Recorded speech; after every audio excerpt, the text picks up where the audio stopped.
In one of San Pedro Sula's most impoverished areas, Paula Portillo says her living conditions have become unbearable. La puerta, mire, ve despegada. How can someone live like this? Look, the door is unhinged. I asked God to let me live in a decent home and not live here anymore. Paula says rats are eating away at her bed, and she struggles to feed her young children. She says she's planning to do what thousands of other Honduran nationals have done, migrate to the United States. No crea, es bien preocupante la situación acá. The situation in this country is awful. That's why people are migrating. I'd like to migrate too. I tell my 2 daughters we're going to leave. They say, yes, Mom, let's leave.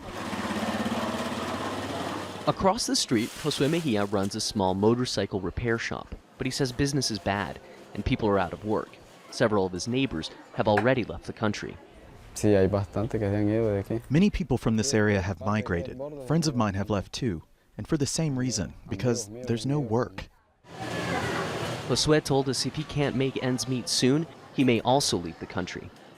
Honduras ranks among the poorest nations in the world, where 6 in 10 homes are subject to extreme poverty. A majority of families that live in this shanty town in the city of San Pedro Sula don't have access to medical attention or clean water or even electricity.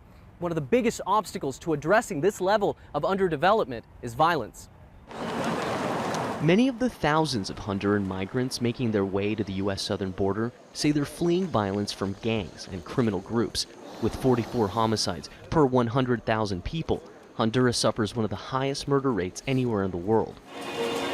But most Hondurans looking to leave the country blame poverty and a lack of opportunity for wanting to flee.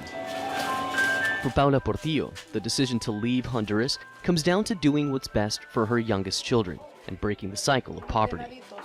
Manuel, Rapalo, Jazeera, San Pedro Sula.